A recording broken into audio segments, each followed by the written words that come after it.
Okay, since this is just going to be a morning talk, I know I did something esoteric last night and I actually put it up, or this morning, depending on what time frame you're in. I know I just did it, so this is going to be ancillary. And I'm going to get my Christmas money. I'm just kidding, Kevin. I'm going to talk about this thing with Kevin Samuels, which some people think it's a bad thing. I don't know why. And some people think it's a great thing, which I do know why. But I'm not going to look at it from either side. What I'm going to look at it neutrally. I'm going to look at it from a Blackpill lens about what Kevin Samuels represents, not who he is, not whether he's liked or disliked, and not as a personality. I'm going to look at Kevin just like I would look at a politician, a policy, a new technology, a new energy source, something like that. Blackpill without any morals, but strategically.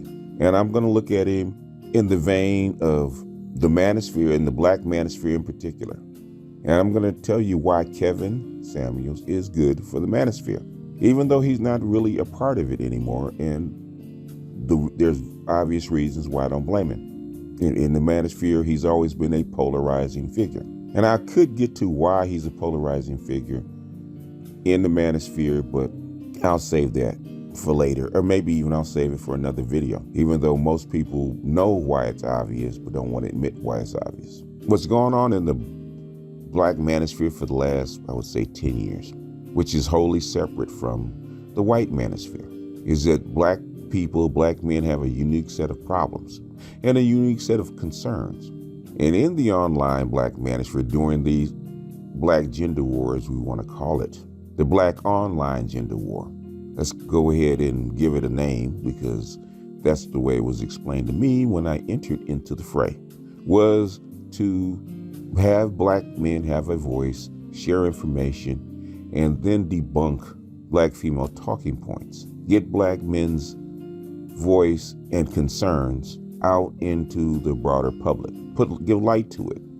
Shine a spotlight on it. Let everybody know where we stand and what we want. And a lot of times we had to decide what we wanted. We had to be crystal clear about what we wanted, even though we're still not quite crystal clear. We do have ideas. We have to get clear about our options, because we went up against the swirlers. We went up against the, I would say, what they call them, hoteps or traditionalists. We even went up against some academics, a lot really. They were talking matriarchal talking points. We've come up with terms, sayings, ideas, references, stats, empirical evidence, strategies, all in the cauldron of the black manosphere. We really all in the cauldron over the past, I would say, 6-7 years, where all these ideas boiled up and got crystallized and really perfected.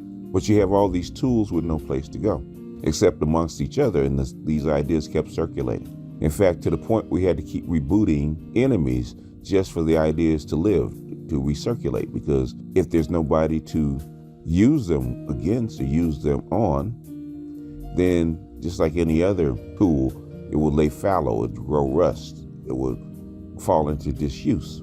But the broader perspective, the broader idea was to actually go out into the world with these ideas, with these strategies, with these talking points, with this empirical evidence, is to start making a difference out in the real world, not behind closed doors, not online, not in the shadows, as this dude Aaron Fountain would like to say it is. And it's been in the shadows. It's been hiding under a rock.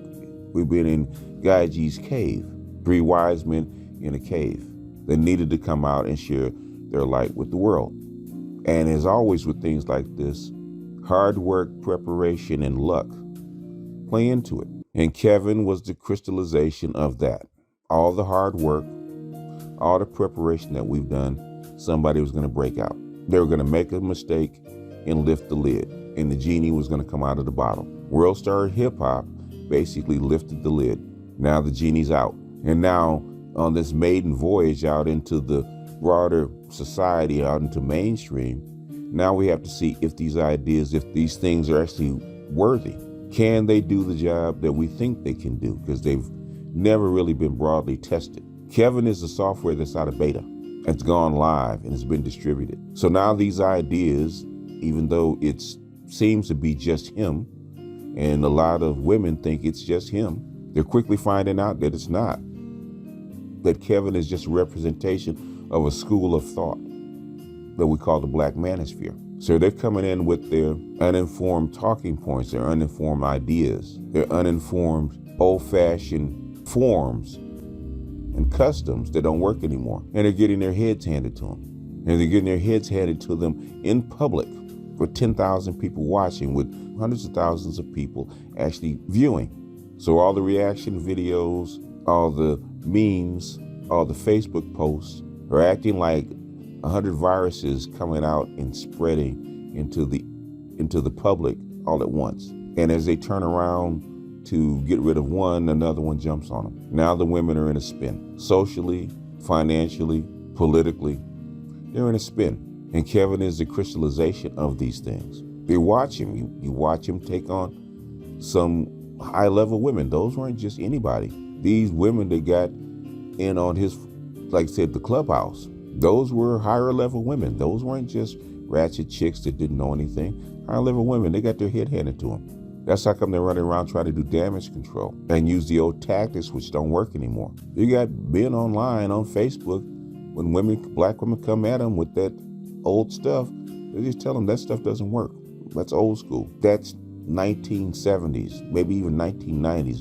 In 2020, it doesn't work. And guys are seeing that these ideas actually do work against the gynocracy, which is a term that they never heard of. This is also turning them into a spin because gynocracy is a real word. It's a real term. It's not only floating through the manosphere, but also the public and making its way into academia. And all the lies that the gynocracy, or the gynocracy 2.0 is built on, is getting dismantled right before your very eyes. So Kevin is not a singular point of success, because it's really not about Kevin. It's about the ideas. It's about the concepts. It's about the terms. They're built into the crucible, tested, battle tested in this crucible, and it finally got out. It finally got unleashed at the very time when for black women, it couldn't be afforded to be unleashed. Trust and believe, they're seeing it. They were seeing it before this broke out. They were already seeing it, but they thought it would blow over. It would pass on, and then things would get back to normal. Now they're seeing that this is a new normal, something that they have to adapt to, and they're not ready. And that's the problem that they see. They're not ready. That's how come they come to Kevin and in even other spaces with that little tear in their eye. They're looking for spots to land. They go over to the Roger Report because they get a little sympathy, but they also get that spanking on the way out if you don't come in here with that mess. And they're learning what the alternative is. And Kevin's telling them what the alternative is. If you want to die alone, get a dog. You don't want to get married, don't. You don't like black men, fine. You want to go with white men? Hell, we'll help you. And what really Kevin is telling women, black women especially, about the show is, you're not our problem anymore, boo. You're not being married, you're not being happy, you're not being taken care of, it's not our problem. This is an exchange. And if you're not willing to exchange, you're willing to dance and have me lead, then you're gonna sit on the wall alone. I was in a panel with one of my subs, a West Coast African, shout out to West Coast. And he was telling me about, he's 30, he's successful, and he's out there. And so he's learning how to salsa dance. And in the class that he's in, they have to, switch partners. In other words, keep the flow going, switch partners, dance with the women there, and the men have to rotate, right? And so most of the guys there were not wanting to dance. They're with their wives, with their girlfriends, but they're not really wanting to dance. And so West Coast is out there by himself, or pretty much by himself. Him with with a few other men, but for the most part, he's out there. So he says most of them are Latino, and maybe a couple of them are white, and he's going from partner to partner, right? And in the class, since you're learning how to salsa, the man has to lead because it's a formal dance. So the man has to lead. So he's going through the rotations until he gets to a black woman. And I don't have to tell you what happened. He starts dancing with her and she doesn't want to follow. He's trying to lead her and she's resisting. Even though she's in a class and she knows what the rules are and she's willingly there because she wants to dance, but that's what she doesn't want to do. She can't relent so that he can do what he's supposed to do, which is lead her, and she can follow and have fun and participate. And the teacher has to get on her about 3 or 4 times about what the rules are, what the form is, but she's resistant to it. It's the same thing that's happened, it's happening now with Kevin and with the whole manosphere. Eventually, she had to stand on the wall by herself because nobody wanted to dance with her. She wouldn't cooperate. So she was isolated. Now, the other women were having fun. They were doing what they needed to do. They were having a good time doing what they came there to do, which is have fun and dance. And she was by herself and isolated. And that's what you're starting to find with black women. They're by themselves and isolated. Last night, Kevin talked to a young lady who was in her mid-30s, educated, master's degree. I think it was a master's degree. And as a clique or a FAE group, female hierarchy group, there's normally 4 or 5 women. None of the women had husbands or were married, and none of them had boyfriends. None. They don't want to follow. They don't want to follow the rules. So now they're alone and they're isolated. And slowly but surely, other women are picking their men off. The women that know how to follow the rules and follow the dance steps are taking the men. They are. And Kevin is making them well aware of that on a nightly basis. He's taking the principles that we laid out. He's taking the talking points that we laid out, and he's gathering them like an arsenal, just like a video game. Sometimes you need the axe. Sometimes you need the gun. Sometimes you need the machine gun. Sometimes you need the long-range rifle. Sometimes you need the shotgun. Sometimes you need the revolver. And he's practiced with it so much that he can skillfully pick out the weapon that he needs to defeat the point that's made, which is why Kevin is the culmination of all the knowledge that we've acquired, perfected, and crystallized in one little neat package where everybody can see it. And he's not the last. Others will follow. And instead of being upset about it,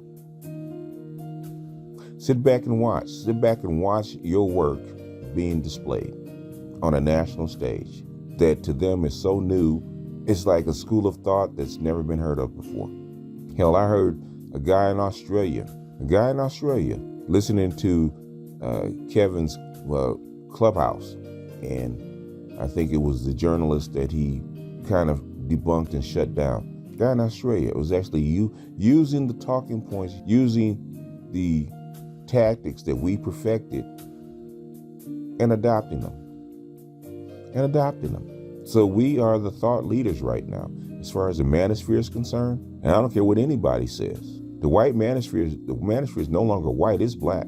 The black manosphere is the thought leader of the manosphere. All the ideas, all the anti-feminist ideas, we call it anti-gynocratic.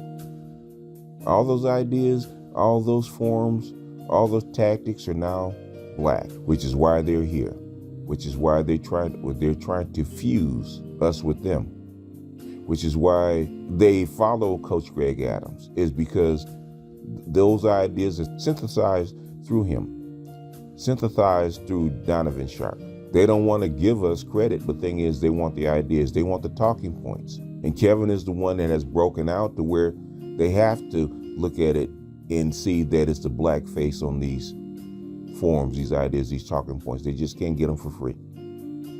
They got to give it with some kind of acknowledgement. So anyway, love him, hate him, dislike him, whatever. If you look at him from a neutral point, this is a good thing. This is what you want. Whether he made $1 million or $0. This is what you want. This is what you've been hoping for. At least I think that's what you've been hoping for. I don't think that the manosphere wanted to chase his tail for the next 20 years. I thought they wanted to see some kind of progress. Maybe I'm mistaken. Maybe I thought I was in a room in a place that was different, where the ideals were different and the parameters were different. Maybe it was never supposed to be mainstream and never supposed to go outside of the bounds of the walls of the little box we call the Black Manosphere. Perhaps I'm mistaken. I hope not. Anyway, with that, I'm going to jump off here. This is BGS out, and I will see you guys on the next one.